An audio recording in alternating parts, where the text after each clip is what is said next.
Hi friends, welcome to our channel.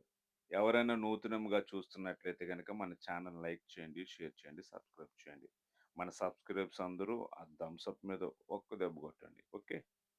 ఇప్పుడు నేను ఈ ఫ్లవర్ ఏంటంటే లీవ్స్ టైప్ ఫ్లవర్ మాట. మీకు నేను క్లాస్ 2లో చెప్పాను ఒక లీవ్‌ని. ఆ లీవ్ ఎలా చేయాలో చే సేమ్ కలర్స్ మారతాయి గానీ, ఈ ఫ్లవర్ కూడా సేమ్ షేడింగ్ అంతే.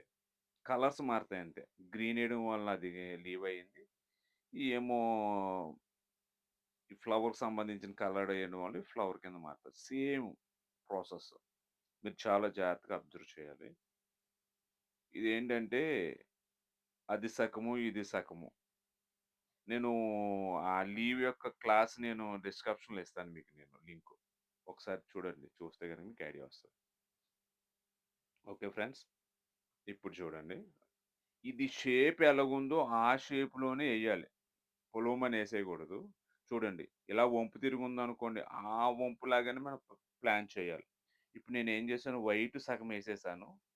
కానీ మిగతాది కలరేసేది మాత్రం కొంచెం ఏసేసాను. ఏసి ఇందులోకి షేడ్ చేయాలి. అటువైపు షేడ్ చేయకూడదు. చేసి ఆ పైన ఏం చేయాలంటే లైట్‌గా షేడ్ చేయాలి ఆ పైన. మళ్ళీ వైట్‌ని మనము ఇది చేయకూడదు.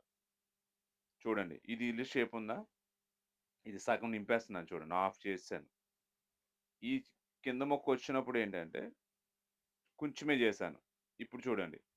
దీన్నేం చేయాలంటే మనము ఇందులోకి షేడ్ చేయాలి. అటువైపు షేడ్ చేయకూడదు. అటువైపు మాత్రము కొంచెమే షేడ్ చేయాలి. ఇదిగో చూడండి. అంటే ఎందుకంటే ఆ రేఖ, ఈ రేఖ సెపరేట్ అవ్వాలి కాబట్టి కొంచెమే షేడ్ చేయాలి. హాయ్ ఫ్రెండ్స్, మన ఛానెల్ లైక్ చేయండి, షేర్ చేయండి, సబ్స్క్రైబ్ చేయండి. కొత్తగా ఎవరైనా చూస్తే గనక సబ్స్క్రైబ్ చేయండి. ఇగో చూడండి. ఇది ఇప్పుడు ఈ షేపు. మీరు గీసుకోండి. అంటే అలాగన్నానని పెన్న తీసుకొని పొలమని డార్క్ చేసేయద్దు. జస్ట్ మీరు ఈ బ్రష్ ఏసేటప్పుడు కూడా దాంతో గీసుకోవచ్చు. చూడండి. ఇది ఆఫ్ చేసి ఇందులో షేడ్ చేశాను. మీరు అటువైపు షేడ్ చేయకూడదు. ఎక్కడైతే కొంచెం ఏసామో దాన్నేం చేయాలి లైట్‌గా షేడ్ చేయాలి. అంటే లీవ్ మనకిలాగా అదే ఇదేంటంటారు ఫ్లవర్ రేక కొంచెం ఇలాగ వచ్చినట్టు అనిపిస్తది మనకి. చాలా మంది కామెంట్స్ చేస్తున్నారు. చాలా థాంక్ యూ అండి. మీ ఒపీనియన్‌లన్నీ నేను చదువుతున్నాయి కానీ రిప్లై ఇవ్వలేకపోతున్నాను. ఎక్కువ మంది చేయడం వల్ల రిప్లై ఇవ్వలేకపోతున్నాను. కామెంట్ చేయండి. కామెంట్ చేస్తే గనక నాకు కొన్ని కొన్ని అర్థమవుతాయి కదా! ఏదేది చేయాలో ఏటన్నది. నేను చూస్తున్నాను. ప్రతి కామెంట్ చూస్తున్నాను. ఓకే అండి. కొంతమంది డిజైన్‌లు అడుగుతున్నారు. అది అవ్వదండి డిజైన్‌లు మీకు గూగుల్‌లో దొరుకుతాయి ఈ డిజైన్‌లు. మీరు ప్లాన్ చేసుకుంటే బోలెడు డిజైన్‌లు. నేను కూడా అక్కడి నుంచే తీసుకుంటాను. చూడండి. ఇది ఆఫ్ చేసి అందులో షేర్ చేశాను. ఇప్పుడు ఇది చూడండి. మనం ఎక్కడైతే వైట్ ఏమో ఒక సైడ్ ఫుల్‌గా ఏసేయాలి హాఫ్. నెక్స్ట్ దాంట్లోకొచ్చినప్పుడేమో ఇలా షేడ్ చేయాలి. Okay friends. ఇప్పుడు ఇది మెరూన్ కలరు. ఫస్ట్ మనం లైట్‌గా చేసుకున్న తర్వాత అప్పుడు దాన్ని డార్క్ చేయాలి. అప్పుడు అందమొస్తది. ఎక్కడ డార్క్ చేయాలి అంటే గనక కొంచెం అంటే రేఖలు, రేఖల మధ్యన సెపరేట్ అయ్యే ప్లేస్‌లోనే డార్క్ చేయాలి. అంతే ప్రతీది డార్క్ చేయకూడదు. మీరెప్పుడైనా పెయింటింగ్ ఏసేటప్పుడు ఏంటంటే, ఆ కలరు డామినేట్ చేయకూడదు. ఒకటి, ఒకటి డామినేట్ చేసుకోకూడదు. అది. ఇప్పుడు పెళ్ళిళ్ళు జరుగుతున్నాయి. పెళ్లి కూతురు కన్నా పెళ్ళికొచ్చేవోళ్ళే చాలా డామినేట్ చేస్తారు. ఆ పెళ్లి కూతురు ఏం అందంగా ఉంటది.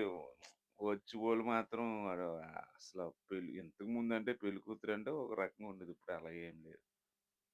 డామినేటింగ్ అంటే మామూలుగా ఉండలేదు. హాయ్ ఫ్రెండ్స్, నేను తంజావూరు పెయింటింగ్స్ చేస్తాను శారీస్. మీరు ఆర్డర్ ఇస్తే గనక నేను చేసి పెడతాను మీకు. నా నంబర్ డిస్క్రిప్షన్‌లో ఇస్తాను. నన్ను కాంటాక్ట్ చేయండి. చూడండి. దేనికదే సెపరేట్ చేయడానికే. నేను చూడండి ఒక సైడ్ అసలు ముట్టుకుంటలేదు. ఒక్క సైడే. ఎప్పుడు ఎటువైపయితే నేను షేడ్ చేసానో అటువైపే ముట్టుకుంటున్నాను. నెక్స్ట్ మనము ఈ మెరూన్ కలర్‌తో కొంచెం ఔట్‌లైన్ ఇవ్వాలి. చాలామంది బ్లాక్‌తో ఎవరో బ్లాక్‌తో ఇచ్చారంట. అందుకనని నేను కూడా బ్లాక్‌తో ఇవ్వొచ్చానంటే, అది ఫ్యాబ్రిక్‌ని బట్టి, కలర్‌ని బట్టి, అది కనిపించే విధానాన్ని బట్టి మనం ఇచ్చుకోవాలి. ఆళ్ళు ఎవరో డార్క్ ఇచ్చారని మనం అలాగే ఇచ్చేయకూడదు. అది రాంగ్ ప్రొసీజర్ అండి. ఆ ఫ్యాబ్రిక్‌కి బ్లాక్ కనబడుతుందనుకుంటా ఆవిడ అలాగే ఇచ్చింది. నేను కూడా బ్లాక్ ఇచ్చేత్తాను అవుట్‌లైన్ అంటే ఓకే అండి. చిన్న పిల్లలకి బిర్యానీ పెట్టలేం కదా! బాగా చిన్న పిల్లలకి. ఒక వయసొచ్చాక తినాలి బిర్యానీ. చూడండి ఇప్పుడు యెల్లో పెట్టాను చుక్కలు. ఇప్పుడు మీకేంటంటే చూడండి. ఇది బ్యాక్‌గ్రౌండ్ ఎయడం వల్ల ఈ బొమ్మ బయటకొస్తది మనకి. బ్యాక్‌గ్రౌండ్ చాలా ముఖ్యం. నేనెందుకు ఈ బ్యాక్‌గ్రౌండ్ చెప్తున్నానంటే, మీకు ఫ్యూచర్‌లో ఉపయోగపడతది. మనకి ఆర్గంజా మీద గాని, కాటన్ సారీస్ కానీ, లేకపోతే మంగళగిరి ఇయి ఉంటాయి చూడండి పట్టు సారీసు, కాటన్ బేసిక్ వాటికి చేయడానికి బావుంటది బ్యాక్‌గ్రౌండ్. మీరు బ్యాక్‌గ్రౌండ్ చేసేటప్పుడు ఏదైతే మనం ఫ్లవర్స్ ఏస్తున్నామో, దాని డార్క్ కలర్సే బ్యాక్‌గ్రౌండ్ చేయాలి. సంబంధం లేని కలర్స్ తీసుకొచ్చి ఇందులో పెట్టకూడదు. ఓకేనండి? ఇప్పుడు చూడండి నేను వంకాయ కలరు బ్యాక్‌గ్రౌండ్ షేడ్ చేశాను. దాంట్లో మావే కలర్ షేడ్ చేశాను. అంటే dark and light, dark and light, dark and light. ఇది చూడండి ఎంత బావుందో చూసారా? ఇది బ్యాక్‌గ్రౌండ్ షేడ్ చేయడం అంటారు. మనం చేసుకోవచ్చు, షేడ్ చేయొచ్చు. బ్యాక్‌గ్రౌండ్ చూడండి, బ్యాక్‌గ్రౌండ్ దేనికైనా బ్యాక్‌గ్రౌండ్ బావుండాలి. అప్పుడే చూడ్డానికి అందంగా కనిపిస్తాయి ఏ డిజైన్ అయినా సరే. ఏ పెయింటింగ్ ఏసినా బ్యాక్‌గ్రౌండ్ ఉండాలి. బ్యాక్‌గ్రౌండ్ ఉండాలి కదా అని ప్రతిదానికి బ్యాక్‌గ్రౌండ్ ఎయకండి. అక్కడ పరిస్థితిని బట్టి మనం బ్యాక్‌గ్రౌండ్ ఎయ్యాలి. లేతే బడ్జెట్ ఎక్కువైపోతది. నిర్మాత చాలా బాధపడిపోతాడు. కోట్లు, కోట్లు ఖర్చు పెడితే ఒక్కోసారి ఆ సాంగ్‌లు హిట్ అవ్వవు. ఇప్పుడు చూడండి లీవ్స్‌గా 2 కలర్స్ యూజ్ చేస్తున్నాను.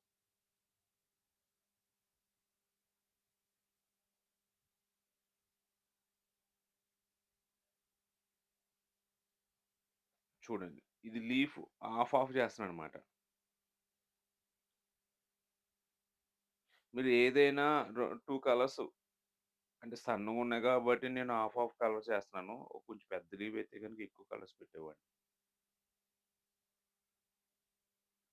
అదండి.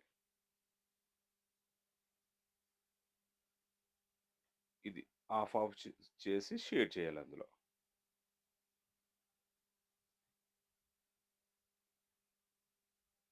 మీకు నేను క్లాస్ 2లో చెప్పాను నేను లీవ్స్ ఎలా షేడ్ చేయాలో. అవొకసారి నేను డిస్క్రిప్షన్‌లో ఇస్తాను మీకు లింకు. అది చూడండి. చూడండి. ఇది యెల్లో ఏస్తున్నాను నేను. ఇది యెల్లో ఏసి గోల్డెన్ యెల్లో ఇది.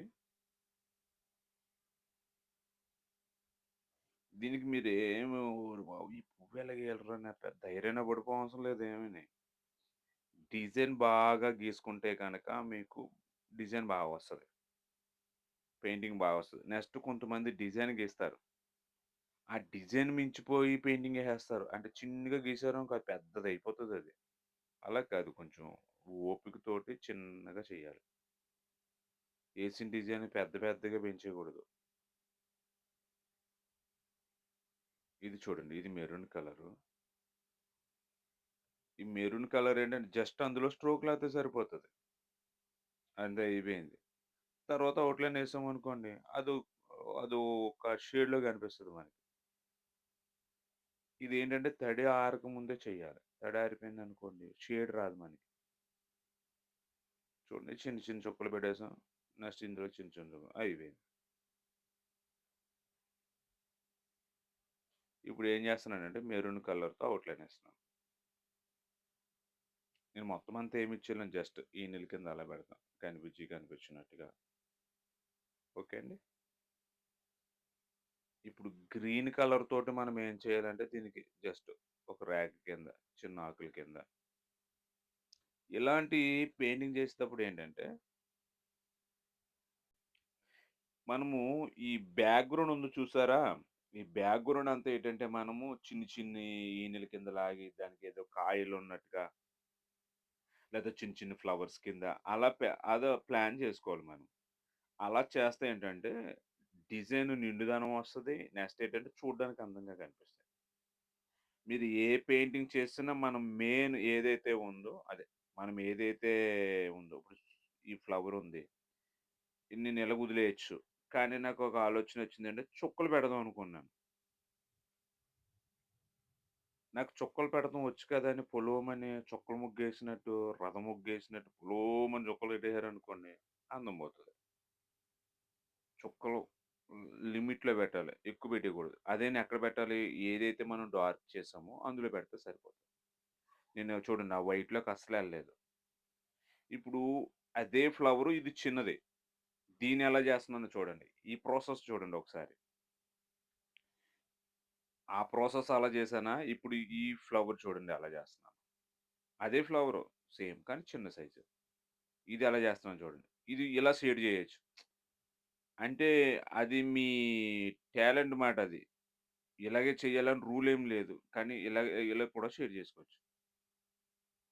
కానీ మీరు డార్క్ ఇలాంటి ఫ్లవర్స్‌కేంటంటే డార్క్ లోపల నుంచి రావాలి. కొన్ని ఫ్లవర్స్‌కేమో డార్క్ బయట నుంచి వస్తది. లైట్ కలర్ ఏమో లోపల ఉండిపోతది. ఫ్లవర్స్‌ని బట్టి మనం ఫాలో అవుతూ ఉండాలి. అన్ని ఫ్లవర్స్ ఒకలా ఉండవు కదండీ! ఇప్పుడేంటిది ఇది విచ్చుకున్నట్టుగా చేస్తున్నాను పెయింటింగ్. కానీ చూడండి, ఇది మామూలుగా సింపుల్ మెథడ్‌లో చేసేసాను. అంటే టైం ఎక్కువైపోతుందని టైమ్ టేకింగ్ అప్పుడే చాలా ఎక్కువైపోయింది. అందుకనని ఇలా చేశానన్నమాట. దీనికి చుక్కలు పెట్టాను చిన్ని చిన్నయి. కానీ లైట్‌లోకెళ్ళకూడదు. డార్క్‌లోనే చుక్కలు పెట్టాలి. ఇదో ప్రాసెస్.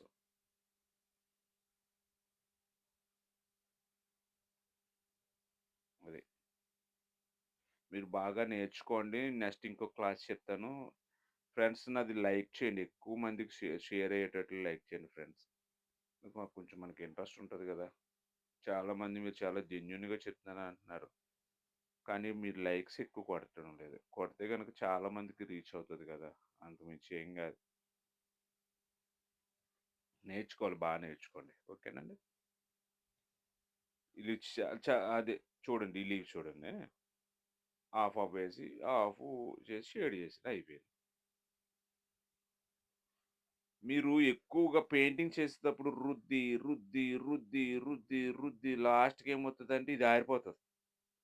మళ్ళీ ఇంకో కలర్ తీసుకొని దాంట్లో షేయడం ఏమంటే అవ్వదు. మళ్ళీ దాన్ని రుద్ది ఇది చేస్తారు. చూడండి friends.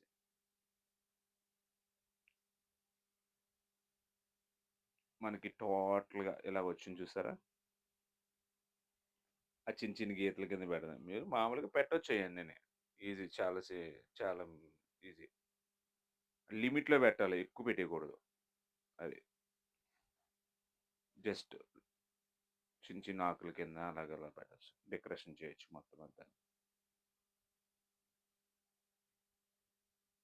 Okay friends. Thanks for watching. మన ఛానెల్ లైక్ చేయండి, షేర్ చేయండి. ఇదిగోండి లాస్ట్‌కి ఇలాగొచ్చింది. Thanks for watching.